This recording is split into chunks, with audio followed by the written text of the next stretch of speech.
Hello, everybody. I'm going to explain to you 10 mistakes that brands usually do in China.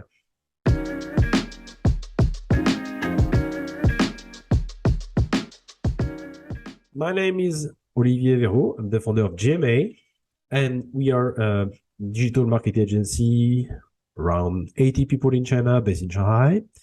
We have worked with more than 800 brands, helping them to sell in China or develop themselves in China. And today I'm going to share with you these 10 things that you should never do in China. So before to start, you need to understand that China is a difficult market, very competitive, and it's complicated for brands to succeed in China. That's why most of brands actually failed there. But when they success, the success is huge because it's a big economy. The consumer have a huge purchase. They can purchase a lot.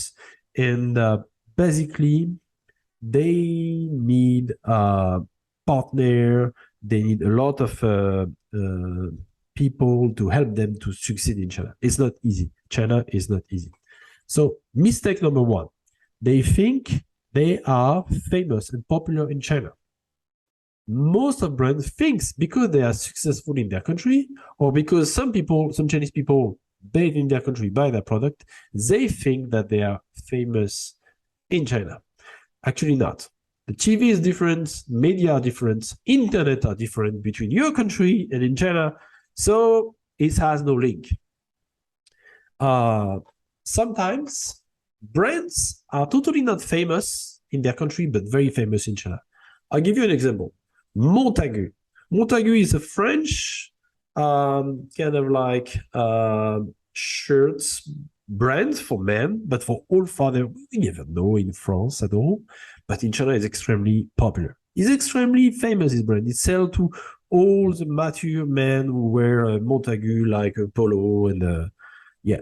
That's basically sometimes it's a miracle. And many times brands are really popular in their country, everywhere in the world, but in China, not at all. So things that you are famous, not. You have to do your homework first. Two mistake, don't adapt your product for China. Don't adapt your communication, don't adapt anything for Chinese audience. Oh, yeah, that's a mistake. It can be successful, seriously, 10 years ago, but today, wow, no way. You have to adapt your packaging, you have to adapt your product, find a good product for the audience, you have to adapt your message, you have to adapt a lot of things to succeed in China. If not, it will be extremely complicated. It can happen, it's a miracle, but most of the time, it will be a big failure.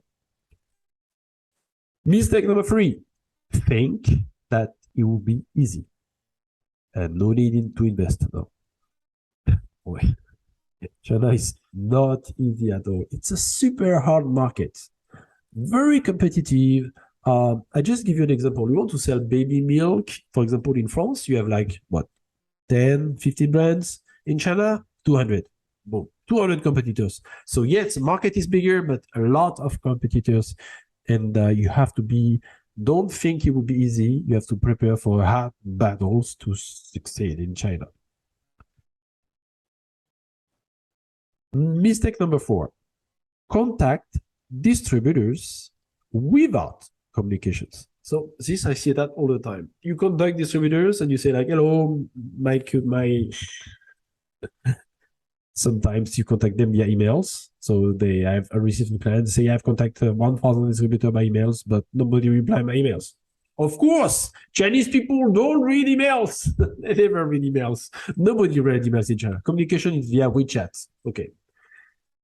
And my point is like, if you contact distributors without good reputation before good media speaking about you, before have a good influencers, media, before have a social media to speak about you, you have a higher chance to give a bad impression to distributor. And there is only one chance to give good impressions to them, okay? They will check you, okay, no way. No, next time you contact them, they will don't check more. Okay, I know this brand, oh, no, man.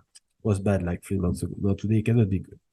So we advise to first communicate and then to contact them. It links to my point mistake number 5. First, brands want to sell and then they want to communicate. But it's not working like this. It will never work like this. So they want to first make a big deal with the distributors or with something else, and then they communicate. But it's not working like this. Why? Because no distributor wants you. If you are a poor brand, as they say, or brands that nobody knows, a ghost brand, no distributor wants you, only the bad one. Okay, so if nobody wants you, okay, then you stop and you will never develop yourself. Or they will find bad distributors, the bad distributor will sell nothing, and they have no money, no communications. So yeah, it's a bad circle, never end. And basically they will never succeed. Another mistake that I see, 7, it's like to give your branding to your distributors. So yes, it's like very, very often that we have some brands that work with the distributors and the distributor taking charge of all their communications. But it's a very big problem. Why? Because most of the times branding, the message are bad, are pretty bad. They have no sense. So they publish for publish. They don't know what they are talking about. They don't communicate. There is no like. There is no interactivity. It's boring. Very, very, very boring. So boring communications, yeah, actually it's better to not communicate than bring boring stuff. It's like, okay, it's like giving your communications in your own country to Walmart or Carrefour or Auchan. I mean, they are good distributors. They are seller, but they look at their message. It's like pop-up, it's shiny, it's discounts. It's never good. So the brands, if they want to succeed in China, they have to take care of their communication themselves. Bring the message. It's vital. The brand, your branding, it's everything in China. Another mistake that I see from brands in China, it's they ask an interns to care of their branding and their communications. Well, I really like interns. I think young people are good, but can you really ask an intern, somebody that very young, have no experience, to care about your communications, which is basically vital in China? Can you ask them, somebody to take care of everything, all the social media? Okay, they will do something. Okay, but you cannot reproach them if they fail. 5% of them will succeed, but most of them will fail. Why? Because they have no experience. So of course they will do a lot of mistakes. That's why they are young, and that's why they are interns, and they're not professionals. So it's an often mistake that I see from brands. Another mistake that I see from brands is to bet everything on influencers. Yeah, massive campaign of influencers. Yes, influencers are good in China. You can use them as a tools to get awareness and to get sales.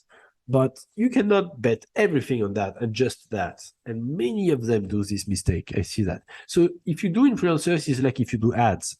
You don't build a base. You don't build social media. You don't build something. You don't build trust with people.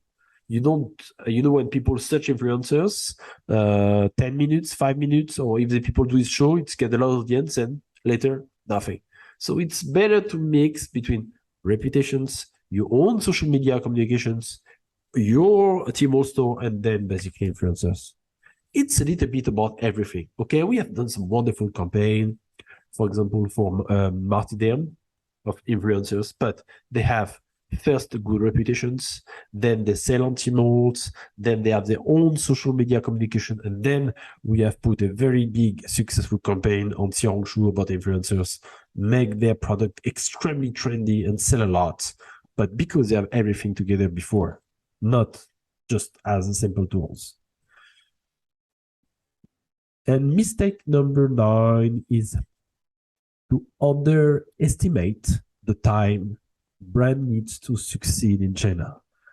Well, they always meet a lot of partners, Chinese people, or people will tell them like, okay, in China it can be super fast, you can be rich very fast within 1 month, 2 months. No way. It takes time. to build a brand. It takes time to succeed. You need to build your reputation. It's long. You need to understand the consumer. You need to build your team. You need to deal with distributors. You need to make it works. So yes, it takes 1 year and a half to really see if the brand will succeed and have some things. It will take like 3, 4, 5 years to really be a big players in your industry if you are really successful. So it really takes time. China is not just like 1, 2 month stuff or send somebody for 1 week. Visit some people and just is done. No, it's never like this. It takes time. It takes a lot of time. It's a big market, big country. So yeah, big opportunity, but yes, takes time. It's competitive. And the last mistake brands do is to sign an exclusivity agreement with only one distributor, which is, to my opinion, a mistake because most of the time it's unbalanced the power between brands and distributors. So it's the same as if you only sell your product to, I don't know, like to only one shop, like Sephora or Carrefour. After the distributor, they have many leverage on you. They expect this, they expect that, they purchase lower, they put a lot of pressure on you. And if it's going bad, most of them is being bad. Yeah, you're kind of blocked for 5 years. So I will better recommend to work with many distributors. So if one distributor is working well, you keep them. If the other is not good, you just like let him go away. And the relationship would be different. You know, like you can push them, challenge them a little bit between each of them. So yeah, it's better. Really, really better. I recommend that. If you want to know more about us, how we work, how we help brands, the case study that we have, you can contact us. We will be very happy to help you understand your brand, your situations. Feel free to contact us by emails on everything like this. Have a nice day.